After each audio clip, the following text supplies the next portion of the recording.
Dating culture ہے, ٹھیک ہے, لیٹ نائٹ آپس میں بات چیت ہو رہی ہے, ٹھیک ہے, یہ ریلیشن شپ ہیں اس طرح کے ہیں, یا کوئی موبائل پہ ویڈیوز وغیرہ یا اس طرح کا, لیکن اوپر لیول پہ جا کے پھر جا کے جہاں یہ مسائل حل ہو گئے ہیں. یعنی یوں سمجھ لیں کہ یہ شہر ٹو شہر بھی فرق پڑتا ہے, لیکن اس کے علاوہ کچھ جو ہمارے معاشرے میں کمیونٹیز ہیں, مطلب مڈل کلاس ہے, لوور کلاس ہے, ایلیٹ کلاس, اس کا بھی فرق ہے. اس کی وجہ سے بھی الحاد یعنی اس میں زیادہ ہے, اس میں کم ہے, اور اس میں اور زیادہ کم ہے. تو ڈاکٹر صاحب یہ جو سوشل میڈیا پہ ایک ہمیں نظر آتا ہے کہ ہر بندہ جو ہے وہ آزاد ہے, اس کی وجہ سے بھی نئے نئے جو مفکر, نئے نئے دانشور جو پیدا ہو رہے ہیں, ان کا مطلب روک تھام کے لیے کیا کرائٹیریا ہونا چاہیے علماء؟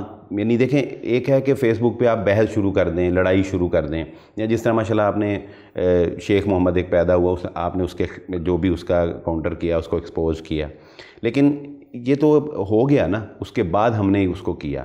ایک رائے یہ بھی ہے, آپ جانتے ہیں کہ اکثر کومنٹس میں لوگ یہ بھی کہہ رہے تھے جی جو رد کرنے والے ہیں یہ اور مشہور کر رہے ہیں, یہ بھی ایک رائے آتی. میں یہ چاہتا ہوں کہ کوئی ایسا ہم یعنی اپنے مدارس یا علماء یا ایسی کوئی پلاننگ کریں کہ لوگ اس طرف جائیں نا, لوگوں کے اندر یہ جرت نہ پیدا ہو کہ وہ اپنی رائے, اپنی مرضی اور اپنی جو سمجھیں ہیں اس کو پروموٹ کرنا شروع کر دیں. یہ کیا اس میں کیسے اس کو کنٹرول کیا جا سکتا ہے؟ دیکھیے مجھے جو بات سمجھ میں آتی ہے نا کہ محدود حلقوں میں تو ہم یہ سوچ پیدا کر سکتے ہیں, لیکن ظاہری بات ہے کہ جب آپ کے پاس اسٹیٹ کی قوت نہیں ہے, ٹھیک ہے, جیسے اب اگر آپ کے پاس سعودی عرب میں سلطہ ہے یا افغانستان میں ہے, تو جب آپ کے پاس سلطہ ہوتا ہے, اقتدار ہوتی ہے, اتھارٹی ہوتی ہے, تو پھر آپ بہت ساری چیزوں کو کنٹرول کر لیتے ہیں. مثلا آپ کا جو ایجوکیشنل سسٹم ہے اس میں آپ سلیبس ایسا ڈیزائن کریں گے, آپ ایسے ٹیچر جو ہے وہ ہائر کریں گے. لیکن یہاں ایسا ہمارے پاس تو ایسا پاکستان بالکل ایک ڈیفرنٹ کیس ہے, ترکی ایک بالکل ڈیفرنٹ کیس ہے, مصر بالکل ایک ڈیفرنٹ کیس ہے. تو یہاں جو ہے نا وہ ہر قسم کی کمیونٹی موجود ہے, ہر قسم کے لوگ موجود ہیں. یہاں تو آپ کو جو ہے نا لڑنا پڑے گا, سیدھی سی بات ہے. جسے ہم کہتے ہیں نا 5th جنریشن وار ہے, یا انٹلیکچوئل وار ہے, ٹھیک ہے, یا سوشل میڈیا وار ہے. آپ جیسے پہلے خطیب تیار کر رہے تھے, مدرس اچھے بنا رہے تھے, اسی طرح آپ کو سوشل میڈیا ایکٹیوسٹ بنانے پڑیں گے. بہت اچھا پوائنٹ ہے یہ. اس کے علاوہ کوئی چارہ نہیں ہے. تربیت کریں ہم اپنے بچوں کی اور ان کو سوشل میڈیا پہ لے کے آئیں. لیکن صرف ہم ایک political party P T I کی مثال لے لیں, ہم ان سے ایگری کریں نہ کریں وہ ایک علیحدہ مسئلہ ہے, لیکن سب لوگ جانتے ہیں کہ وہ پبلک اوپینین جس طرح سے پی ٹی آئی بنا رہی ہے, جی بالکل, کوئی پولیٹیکل پارٹی اس کے آگے سوشل میڈیا پہ جتنے وہ ایکٹیو ہیں, جس طرح وہ ٹرینڈ سیٹ کر دیتے ہیں, اور جس طرح وہ چھوٹی سی چیز کو پہاڑ بنا دیتے ہیں, یہ بات آپ کی تھوڑی. لیکن ڈاکٹر صاحب معذرت سے یہ بات ہم کہنا پڑتی ہے کہ ہمیں اپنے یعنی اگر ہم بات کریں دینی حلقوں کی, تو پچھلے دنوں ایک ویڈیو بھی وہ ایک آڈیو بھی آئی کہ وہ ایک شخص کہہ رہا تھا کہ یار آپ آپس میں مدخلی خارجی یہ آپس میں آپ کرتے رہتے ہیں, وہ سانو بھی کہتے دسو کہ سانو بھی کوئی سمجھاؤ. تو میرا خیال ہے کہ ہم جو سوشل میڈیا ایکٹیوسٹ پیدا کر رہے ہیں وہ بھی اپنے آپ کو محاذ دوسرے کے خلاف ہی کر رہے ہیں. اس پہ بھی تھوڑی سی کوئی ہونی چاہیے, تربیت ہونی چاہیے. نہیں وہ آپ صحیح کہہ رہے ہیں. اصل میں ہم المیہ یہ کہ ہم پیدا نہیں کر رہے, وہ پیدا ہو رہے ہیں, ٹھیک ہے. جب آپ باغ لگاتے ہیں نا تو وہ آپ نے لگایا, ٹھیک ہے. اب وہ آم کا باغ ہے, ٹھیک ہے, وہ فصل ہے جو بھی ہے وہ اناج دے گی, غلہ دے گی. خودرو پودا ہے نا وہ خود اگائے, وہ نقصان دہ ہے. وہ پہلے سے موجود جو درخت ہے نا اس کی جڑوں میں بھی بیٹھ جائے گا. تو بیسیکلی ہمارے ہاں یہ از خود سے جو ہو رہا ہے نا, ابھی تو از خود سے ہو رہا ہے, آٹومیٹیکلی ہو رہا ہے. مطلب مدرسے والوں نے نہیں کہا اپنے بچوں کو کہ جی آپ کیا کریں کہ سوشل میڈیا پہ بیٹھیں, فیس بک بنائیں یا آپ یوٹیوب چینل کھول لیں. وہ اپنے طور پہ کر, وہ کوئی رہنمائی بھی نہیں لے رہے, نہ کوئی ان کو گائیڈ نہیں کر رہا. ڈاکٹر یہ بھی تو ہو سکتا ہے کہ ایک بچہ مدرسے میں پڑھتا ہے تو مدرسے والے اس کے اوپر یہ پابندی عائد کریں کہ آپ ہمارے ساتھ اگر اٹیچ ہیں یا کوئی جماعت والے, تو آپ نے اپنی سوشل میڈیا ایکٹیویٹیز جو ہیں وہ بھی ہماری مرضی کے بغیر یا ہمارے سے مشورے کے بغیر کوئی چیز اپلوڈ نہیں کرنی. اسپیشلی وہ چیزیں جو اگینسٹ جا رہی ہیں کسی کی, یا آپ کی کسی سے بحث ہو رہی ہے, میرا خیال ہے اس پہ کوئی ورکنگ نہیں ہے. ہم نے بھی آزاد ہی کیا ہوا ہے. ہر مدرسے میں ایک سوشل میڈیا آفس ہونا چاہیے, ٹھیک ہے, جہاں ایک جو سوشل میڈیا ایکٹیوسٹ ہیں جو ریلیجس مائنڈ ہیں, جی اور وہ وہاں بیٹھیں اور وہ بچوں کو گائیڈ کریں. دیکھیں پبلک اوپینین بنانے میں اس وقت سوشل میڈیا کا جو کردار ہے, آپ اس سے دیکھیں کہ ایک ٹویٹ نہیں آتی پی ٹی آئی والوں کی, بالکل, مطلب ملینز میں آپ کہتے ہیں کہ جی وہ ڈاکٹر صاحب بہت اثر ہے. آپ دیکھیں کہ بزنس کتنے, وہ کوکو کولا کی پچھلے دنوں آپ کو پتہ ہی وہ فٹ بالر نے صرف کوک اٹھا کے اس نے سائڈ پہ کی تو ان کا گراف جو ہے وہ نیچے چلا گیا. ٹھیک ہے, یعنی یہ تو بہت ہی سوشل میڈیا جو ہے وہ اس وقت ہمارے سب سے بڑی تعداد میں ہمارا یوزر بیٹھا ہے. جی, یعنی آج بھی ہم یونیورسٹی میں یہ بات کر رہے تھے کہ یونیورسٹی کے جو M Phil P H D کے بچے ہیں, BS اسلامک اسٹڈیز کے ہیں یا دینی ذہن کے دوسرے سوشل میڈیا پہ بیٹھے, مدرسے کا بچہ بیٹھا ہے. بالکل, نیٹ ورکنگ اگر ہم کریں اور صرف یہ لائک کر دیا کریں بالکل ایک پوسٹ کو یا ری ٹویٹ کر دیں تو مجھے بتائیں کہ یہ پی ٹی آئی سے 10 گنا آگے کھڑے ہوں گے پبلک اوپینین بنانے. نیٹ ورکنگ ان کو جوڑنے والا کوئی نہیں ہے. اس میں پھر ڈاکٹر صاحب میرا خیال ہے کہ اگر ہم کہیں تو ہمیں کوئی ایسی جماعت یا ابھی تک کوئی ایسا لیڈر نہیں مل رہا کہ جس پر ہم اتفاق کر سکیں, جس کی اپنا سائے تلے ہم سارے اکٹھے ہو جائیں اور ہماری رائے ایک ہو جائے. مطلب ابھی اب دیکھیں کہ اب جتنے بھی پلیٹ فارم ہیں, ہم یوٹیوب یوز کر رہے ہیں, ہم فیس بک یوز کر رہے ہیں, ٹویٹر یوز کر رہے ہیں, ہم ان سب میں ایک لمٹ تک ہیں.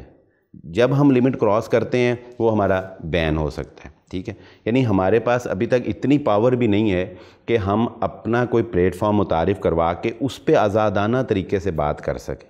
یہ ایک فقدان ہے ہمارے معاشرے میں. لیکن اس پہ ورکنگ کے لیے کوئی تجویز دیں, کوئی لوگوں کو آپ ہلائیں کہ کیسے. دیکھیں ہم سب نے اپنی اپنی دکان کھولی, سی بات ہے. ایک بات سے آپ کہہ لیں کہ ایک دکان, ٹھیک ہے, نیگیٹو میننگ میں نہ لیں بات. جی, ایک مذہبی دکان, سوشل میڈیا پہ بہت سے لوگوں نے یوٹیوب چینل کھولے, سب مسالے کے ہر مسلک میں پھر سب نے بالکل, اور ہر فرد نے, ہر اسٹوڈنٹ نے اپنا. اس میں یہ ہے کہ کم از کم جو ہمارے مشترکات ہیں ہم اس بات پہ آ جائیں کہ مشترکات میں ہم ایک دوسرے کو سپورٹ کریں. نیٹ ورک بڑا نیٹ ورک بنائیں. اور جیسے قانون رسالت کا مسئلہ ہے یا دفاعی صحابہ کا مسئلہ ہے, بہت سے ایسے مسائل ہیں کہ جو مشترکات ہیں. بالکل ہے. اب اس میں سب لوگ ایک دوسرے کو سمجھائیں کہ جی مسلک سے بالا ہو کے. اب الحاد کے بارے میں وہ اہل حدیث مولوی صاحب بات کریں تو میں چونکہ بریلوی ہوں تو میں نے اس کو لائک نہیں کرتا. یہ تعصب پایا جاتا ہے. یہ مسائل ہیں, یہ ہمارے یہاں بائسنس ہے. تو اصل میں اس بائسنس کو جو ہے نا وہ ختم کرنے کی ضرورت ہے. تو اس سے پھر بڑے میس لیول پہ ہمارا پیغام جائے گا. ڈاکٹر میں نے آپ کی بات سے پچھلے دنوں آپ بھی اس تنقید کا نشانہ رہے ہیں. مطلب ہمارے ہاں ایک طبقہ, آپ کیا سمجھتے ہیں, ابھی بھی ایسا موجود ہے جو مشترکات پہ بھی متفق ہونے کے لیے یا دوسروں کو بٹھانے کے لیے تیار نہیں ہے. یہ ایک طبقہ یہ بھی ہے. تو اب وہ پھر اب ان کا ماشاءاللہ جو ایک کیلیبر ہے, جو ان کا اثر و رسوخ ہے, ان کو سمجھایا بھی نہیں جا سکتا ہے کہ ادب و احترام کا تقاضا ہے. تو اس سے نیچے رہتے ہوئے مجھے لگتا ہے ہمیں کچھ کرنا پڑے گا اسٹوڈنٹ لیولز کے اوپر. اسٹوڈنٹ لیول کے اوپر نوجوانوں کی تربیت کچھ اس طرح سے کر دی جائے کہ وہ جو ہے. اچھا, اس میں ایک اور بھی فیکٹر, اس پہ تھوڑی سی روشنی ڈالیے گا کہ جب ہم, یعنی یہ ایک حقیقت ہے کہ جب ہم کسی کو یہ دیکھتے ہیں کہ یہ دوسرے مسلک کے کسی عالم کو یا کسی کی پوسٹ کو لائک کر رہا ہے تو ایک خدشہ یہ بھی ہوتا ہے کہ کہیں ادھر ہی نہ چلا جائے, کہیں اس کی جو زیادہ ہمدردیاں یہ ادھر نہ چلی جائیں. یعنی اگر کسی نے اہل حدیث کو, ابتسام صاحب, شام صاحب کو لائک کرنا شروع کر دیا تو اب ان کو فکر ہو جاتی ہے کہ یہ کہیں ادھر کنورٹ ہی نہ ہو جائیں. تو پھر یہ ایک مسئلہ ہے, کیسے اس کو کور کیا جائے. انسیکیورٹی جو ہے نا وہ فیل ہوتی ہے, لیکن میرے خیال میں بیسیکلی میسیج اسی سے پھیلتے ہیں. عجیب بات بتاؤں, اب مطلب میں تو, لوگ اب پتہ نہیں کچھ سمجھتے ہیں کہ نہیں, لیکن میں تو اپنی ایفیلیشن اہل حدیث کی طرف کرتا ہوں اور بالکل رکھتا ہوں. لیکن میرے چینل پہ جو زیادہ ٹریفک ہے نا وہ بریلوی حضرات کی ہے, دیوبندی ہیں, ایون کہ اہل تشیع بھی ہیں. اور کئی مجھے فون کر کے کہتے ہیں, اہل تشیع میں سے کہتے ہیں آپ ہمارے استاذ ہیں. بڑا لن کیا, اور مطلب صرف آپ کے لب و لہجے کی وجہ سے. اب آپ دیکھیں میسیج پہنچنا چاہیے, اصل بات یہ. جی بالکل. تو وہ جو ہمارے کچھ بزرگ حضرات اگر اس سے اختلاف بھی رکھتے ہیں نا, تو آپ اچھی بات کہیں یہ ہے کہ وہ سوشل میڈیا پہ نہیں ہیں. ٹھیک ہے, تو سوشل میڈیا پہ ہمارے جیسے ینگ ہیں, تو ینگ جنریشن کو ہم سمجھا سکتے ہیں. ٹھیک ہے, چلیں وہ ایک میتھڈالوجی ہے, ہم یہ نہیں کہتے کہ جی ہم ہی صحیح ہیں. یہ پوزیشن لینی بھی نہیں چاہیے, لیکن کم از کم یہ تو ہو کہ جی مختلف میتھڈالوجی سے لوگ کام کر رہے ہیں, اس میتھڈالوجی سے کچھ فائدہ ہو رہا ہے اس منت سے. وہ تو ٹھیک ہے, وہ ایک حلقے میں وہ مفید ہے, ایک دوسرے حلقے میں چلیں اس کو بھی چلا کے دیکھ لیں. وہ بھی ہم نے کر کے دیکھ لیا, چلو یہ بھی کر کے دیکھ لیتے ہیں. اگر فائدہ ہو رہا ہے, یعنی صحیح فکر جو ہے وہ پھیل رہی ہے, تو پھر میرے خیال میں اس میں کوئی حرج والی بات نہیں ہونی چاہیے، اور یہ بات ہم سمجھا سکتے ہیں مثالیں دے کے کہ بھائی یہ دیکھو یہ آؤٹ کم ہے، یہ نتائج، یہ بالکل نتائج اچھے ہیں۔ ڈاکٹر صاحب ویسے اوور آل رپورٹ تو میرے خیال گوگل کی یہ بتاتی ہے کہ پاکستان میں الحاد کا گراف نیچے جا رہا ہے، اوپر نہیں جا رہا، لیکن یہ وہی ہے کہ جس طرح اگر کوئی ایک خبر ہلکی سی کوئی مطلب جس طرح عمران خان صاحب کو پچھلے دنوں پتہ لگا جی عمران خان صاحب پر اٹیک ہوا، گولی لگی، تو اب 7 آدمی بھی اگر شور کرتے ہیں نا تو پوری مارکیٹ بند ہو جاتی ہے، وہ 7 آدمی کر کچھ نہیں سکتے، ٹھیک ہے، لیکن چونکہ پیچھے ڈر ہے کہ ان کے پیچھے وہ ایک پورا ایشو ہے، اس کی وجہ سے یہ ڈر۔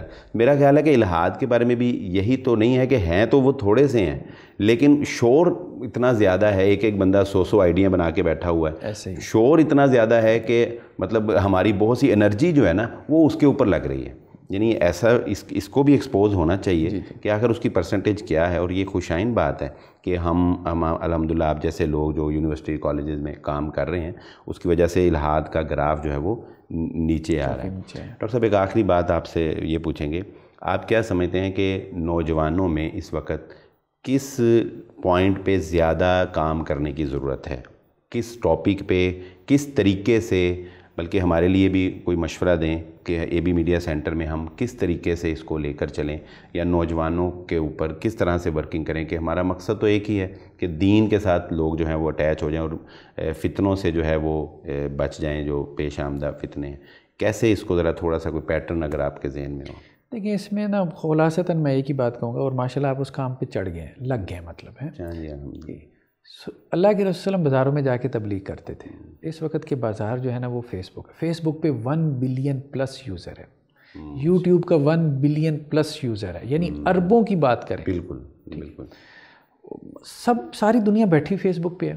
پہلے تبلیغ کا وہ آپ کہہ لیں روایتی طریقہ تھا، جو تبلیغی جماعت والے کسی کے گھر جا کے دروازہ کھٹکھٹانا پڑتا تھا، باتیں بھی سننی پڑتی تھیں، اس کے آرام میں مخل ہو گئے، ٹھیک ہے، شرمندگی بھی ہو رہی ہے، اب تو وہ بھی مسئلہ نہیں رہ گیا، یہ آسانی بھی ہوگی۔ بلکہ میں جمعے کا خطبہ دیتا ہوں مطلب مثال کے طور پہ، اور وہی میں ہوں جو یوٹیوب پہ لیکچر اپلوڈ کر رہا ہوں، اچھا جمعے کا جب خطبہ دے رہا ہوں تو آگے کتنے لوگ بیٹھے ہیں، صحیح، ہمیں پتہ ہے، ٹھیک ہے، زیادہ سے زیادہ مسجد کا حال بھی بھر جائے گا تو 100-150 لوگ ہو جائیں گے، بالکل ایسا ہی ہے، باقی اکثر جو آتے ہیں وہ آخر میں آتے ہیں۔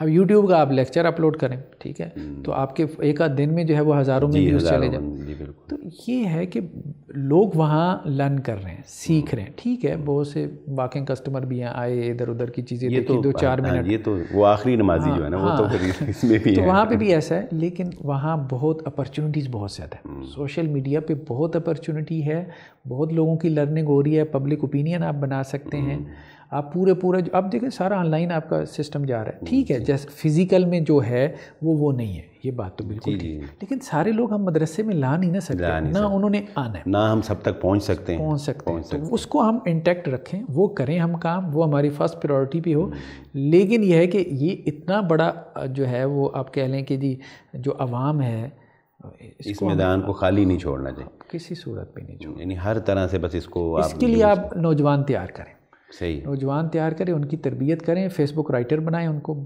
جو ہے وہ بلاگ رائٹرز بنائیں ان کو، سوشل میڈیا ایکٹیوسٹ بنائیں، انہیں بتائیں، ٹھیک ہے جی۔ اسی طرح سے اب دیکھیں نا صرف ہمارے نوجوان ری ٹویٹ، میں نے کہا لائک کر دیں پوسٹ کو، کہاں پہنچ جائے گی، وائرل ہو جائے گی، چلو وہ خود کچھ نہ لکھیں یار، کسی کی پوسٹ لائک کرنی ہے یہ تو کر سکتے ہو نا، کلک کرنا بس، وہ اس کو ایک کام سمجھ کے، ایک مشن سمجھ کے کریں، ایک ٹارگٹ سمجھ لو، ایک یہ نہیں کہ بس آیا دل میں آیا تو کر لیا اور نہ کریے، جس طرح ایک جماعت اپنے کارکنان کو لے کر چلتی ہے، ان کو گائیڈ کرتی ہے، اس طرح سے نوجوانوں کو اپنے ساتھ اٹیچ کر کے ان کو کہا جائے کہ یہ ایک مشن ہے کہ تم نے اس طرح کے اسلامک پوسٹ جو ہے ان کو لائک کرنا ہے یا ان کو شیئر کرنا ہے یا ان کو آگے پروموٹ کرنا ہے۔ صرف ایک مثال آپ دیکھیں، ٹویٹر پہ میں دیکھتا ہوں کہ پی ٹی آئی کے مخالف کوئی جو جرنلسٹ ہوتا ہے، بہت بڑا اینکر پرسن ہو، وہ ایک ٹویٹ کرتا ہے ان کے خلاف، اس کے جو لائکس ہوتے ہیں نا وہ 3000 ہے نا، تو اس کے خلاف کمنٹ 6000 آیا ہوا ہے، مجھے بتائیں ٹویٹ پڑھنے کے بعد جو نیچے کمنٹ دیکھے گا نا، تو وہ جو انہوں نے کمنٹ میں اس کی ہوئی ہے نا، وہ ٹویٹ کا سارا اثر زائل ہو جائے، دلیر ہیں، سارا اثر زائل ہو جائے گا ٹویٹ کا،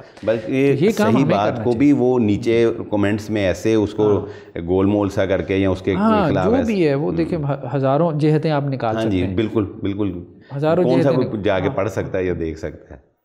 بہت شکریہ ڈاکٹر صاحب، آپ نے قیمتی وقت دیا، آپ کی محبت کا انشاءاللہ آئندہ ملاقات رہے گی، بہت شکریہ، اللہ وعلیکم السلام۔